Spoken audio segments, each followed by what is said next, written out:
স্থানীয় সংবাদ পড়ছি লক্ষণ কুমার ঘটক। এখনকার বিশেষ খবর হলো, স্কুলগুলোতে ভর্তি এবং পরীক্ষার ফি লেনদেনের ক্ষেত্রে ডিজিটাল পদ্ধতি গ্রহণ করার জন্য অনুরোধ জানিয়েছে কেন্দ্রীয় শিক্ষা মন্ত্রক। রাজ্যের বুদ্ধ ধর্মাবলম্বীরা আজ মহা কঠিন চিবরদান উৎসব পালন করেন। প্রধানমন্ত্রী নরেন্দ্র মোদী নাগাল্যান্ডে ইন্টিগ্রেটেড অ্যাকোয়া পার্কের ভিত্তিপ্রস্তর স্থাপন করেছেন। আগামী 14 অক্টোবর থেকে নতুন দিল্লিতে 32টি দেশের রাষ্ট্রসংঘের শান্তিরক্ষা বাহিনীর প্রধানদের 3 দিনের কনক্লেভ অনুষ্ঠিত হবে। কেন্দ্রীয় শিক্ষা মন্ত্রক রাজ্য এবং কেন্দ্রশাসিত অঞ্চলগুলির স্কুলগুলিতে ভর্তি এবং পরীক্ষার ফি সংগ্রহের জন্য ইউনিফাইড পেমেন্ট ইন্টারফেস ইউপিআই গ্রহণ করার অনুরোধ জানিয়েছে। প্রশাসনিক প্রক্রিয়ার আধুনিকীকরণ এবং অভিভাবক ও শিক্ষার্থীদের সুবিধার্থে এই পদক্ষেপ। রাজ্য, কেন্দ্রশাসিত অঞ্চল এবং এনসিইআরটি, সিবিএসই, কেবিএস এবং এনবিএস এর মতো স্বায়ত্তশাসিত সংস্থাগুলির উদ্দেশ্যে এক চিঠিতে স্কুলে আর্থিক লেনদেন করার জন্য ইউপিআই, মোবাইল ওয়ালেট এবং নেট ব্যাংকিংয়ের মতো ডিজিটাল পেমেন্ট প্ল্যাটফর্মগুলির সুবিধার উপর জোর দিয়েছে। ডিজিটাল পেমেন্ট সিস্টেম গ্রহণের ফলে বহু সুবিধা আসবে, যার মধ্যে রয়েছে স্বচ্ছতা এবং অভিভাবকদের স্কুলে না গিয়ে দূর থেকে অর্থ প্রদান করার ক্ষমতা।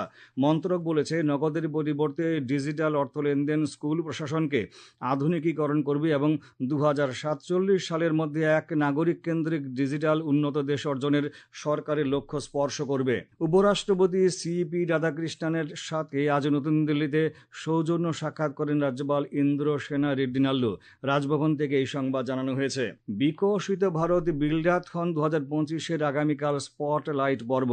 সারা দেশের বাছাই করা পড়ুয়াদের সঙ্গে উন্নত ভারতের লক্ষ্যে উদ্ভাবনী পদক্ষেপ, সৃজনশীলতা ও সমস্যা মোকাবিলায় একযোগে আলোচনার আসরে সামিল হবেন কেন্দ্রীয় শিক্ষামন্ত্রী ধর্মেন্দ্র প্রধান।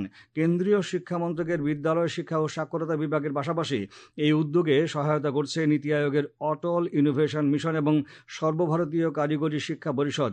এই আয়োজনে যোগ দিচ্ছে রাজ্যে 3টি স্কুল, এর অন্যতম উদয়পুর ইংলিশ মিডিয়াম স্কুল। একটি প্রতিবেদন। কেন্দ্রীয় শিক্ষা মন্ত্রকের সর্বভারতীয় আয়োজনের জন্য গোমতী জেলার উদয়পুর ইংলিশ মিডিয়াম স্কুলকে বেছে নেওয়ায় স্বাভাবিকভাবেই খুশি স্কুল কর্তৃপক্ষ। এই ক্ষেত্রে তত্ত্বাবধানের দায়িত্ব পালনকারী শিক্ষিকা পাপু মজুমদার জানালেন, পড়ুয়াদের বিশেষ সাক্ষাৎকার পর্বের মাধ্যমে বেছে নেওয়া হয়েছে। Actually, we are now assembling here for Vikshit Bharat Buildathon 2025. This is a motto for the youths, innovators and students just together for the building of the India's future. Main aim are the 4 themes, that is the Atmanirbhar Bharat, Vocal for Local, Samriddhi Bharat and Swadeshi. স্কুলের 2 পড়ুয়া অরিজিৎ এবং মুগ্ধ রীতিমতো আপ্লুত এই সর্বভারতীয় আয়োজনে সরাসরি অংশীদার হওয়ার সুযোগ পেয়ে।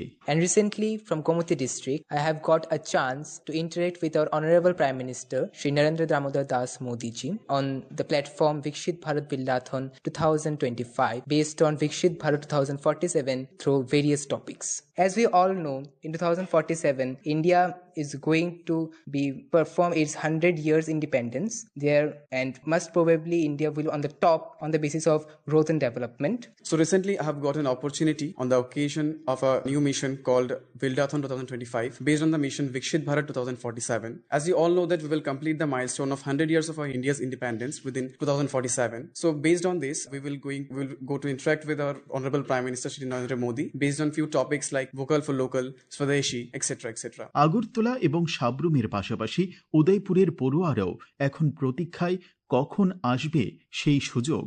সুমন ভট্টাচার্য এবং গোমতী জেলার প্রতিনিধি শ্যামসুন্দর দত্তের প্রতিবেদন। সংবাদ কক্ষ থেকে আমি রাহুল লোধ, আকাশবাণী, আগরতলা। রাজ্যের বুদ্ধ মন্দিরগুলিতে আজ কঠিন চিবরদান পালিত হয়। এই উৎসবে মূলত বৌদ্ধ ভিক্ষুদের ত্রিচিবর নামে বিশেষ পোশাক দান করা হয়। আগরতলার বেনুবন বুদ্ধবিহারে অনুষ্ঠিত হচ্ছে মহা কঠিন চিবরদান উৎসব। এদিন মহা চিবরদান উপলক্ষে বিশেষ প্রার্থনা ও পূজার্চনা অনুষ্ঠিত হয়। রাজ্যের আইন শৃঙ্খলা পরিস্থিতির অবনতি হয়েছে বলে অভিযোগ করেছে রাজ্য বামফ্রন্ট। আজ আগরতলায় এক সাংবাদিক সম্মেলনে অভিযোগ করেন রাজ্য বামফ্রন্টের আহ্বায়ক মানিক দে। রাজ্যে অর্থনৈতিক সংকটও তৈরি হয়েছে বলে তিনি অভিযোগ করেন। এর ফলে রেগা ও টুয়েবের শ্রমিকরা পুজোর সময় কাজের মজুরি পায়নি। তিনি আরও অভিযোগ করেন রাজ্যের বিভিন্ন অংশে সিপিআইএম সহ বিরোধী দলের কার্যালয়গুলো আক্রান্ত হচ্ছে। শ্রী দে তাঁর পুরনো নির্বাচনী কেন্দ্র জিরানিয়াতে সামাজিক অনুষ্ঠানে যাওয়ার সময়ও বাধার সম্মুখীন হচ্ছেন বলে অভিযোগ করেন। এ ব্যাপারে এলাকার বিধায়ক ও মন্ত্রী এবং রাজ্য পুলিশের মহানির্দেশককে অবহিত করা হয়েছে বলে তিনি জানান। সাংবাদিক সম্মেলনে সিপিআইএম নেতা নরেশ জমাতিয়া এসআইআর নিয়ে সংশয় প্রকাশ করে বলেন, অবৈধ ভোটারদের নাম বাদ দেওয়ার পরিবর্তে বিরোধী দলের ভোটারদের নাম যেন বাদ না দেওয়া হয়।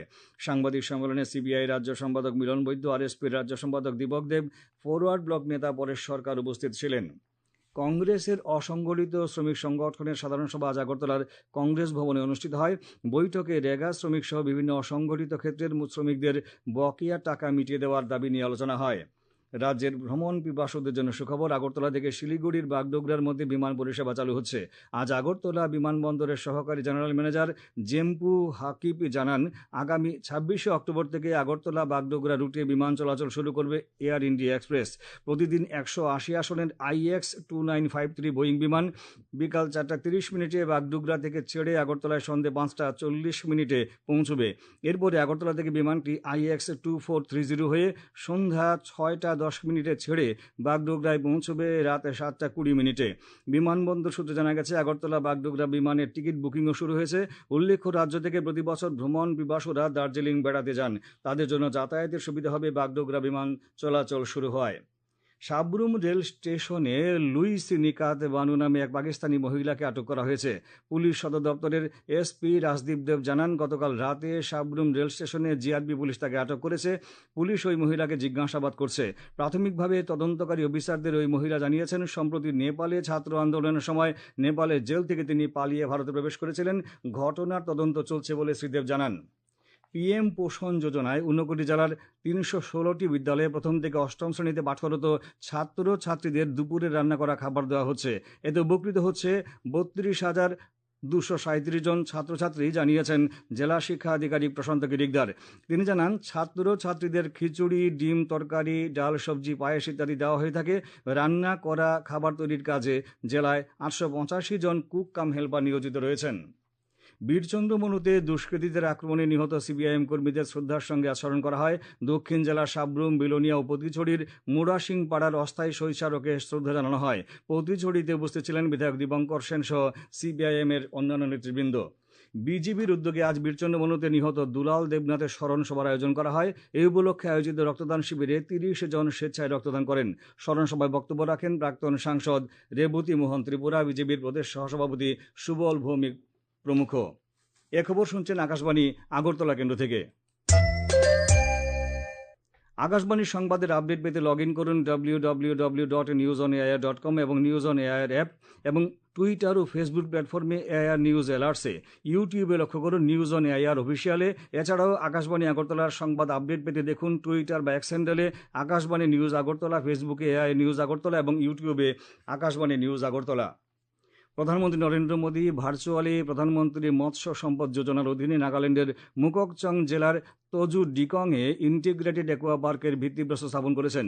এটি হবে নাগাল্যান্ডের প্রথম অ্যাকোয়া পার্ক, যা মৎস্য সম্পর্কিত উন্নয়নমূলক কর্মকাণ্ডের কেন্দ্র হিসেবে কাজ করবে। এর মাধ্যমে নতুন জীবিকার সুযোগ তৈরি হবে, শিক্ষিত বেকার যুবকদের ক্ষমতায়ন করবে এবং মৎস্য খাতে টেকসই প্রবৃদ্ধি ঘটাবে।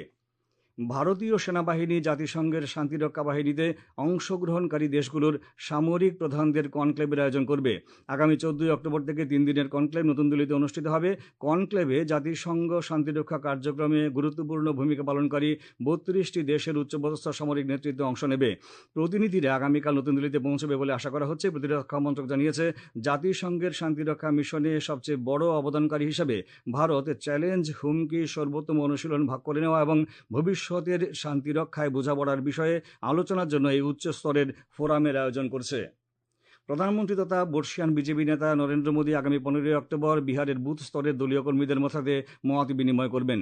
সামাজিক মাধ্যমে শ্রী মোদী দলীয় কর্মীদের মেরা বুথ সবচেয়ে মজবুত প্রচারে যোগ দিতে এবং তাদের পরামর্শ ভাগ করার জন্য অনুরোধ করেছেন। ক্রিকেট এবং ফুটবল মাঠে কর্মরত গ্রাউন্ডসম্যানদের সম্বর্ধনা জানালো জার্নালিস্ট রিক্রিয়েশন ক্লাব।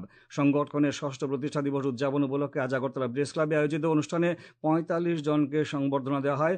উপস্থিত ছিলেন আগরতলা প্রেস ক্লাবের সভাপতি প্রণব সরকার, বরিষ্ঠ ক্রীড়া সাংবাদিক সরোজ চক্রবর্তী, সম্পাদক রমাকান্ত দে, চিকিৎসক রণবীর রায়, উদ্যোক্তা সংগঠনের সভাপতি সুপ্রভাত দেবনাথ প্রমুখ। আগামীকাল আকাশ সাধারণত মেঘাচ্ছন্ন থাকবে। আগামীকাল দিনের সর্বোচ্চ তাপমাত্রা 33 ডিগ্রি সেলসিয়াস এবং সর্বনিম্ন 25 ডিগ্রি সেলসিয়াসের কাছাকাছি থাকতে পারে। আজ দিনের সর্বোচ্চ তাপমাত্রা ছিল 33.4 ডিগ্রি সেলসিয়াস এবং সর্বনিম্ন 23.6 ডিগ্রি সেলসিয়াস।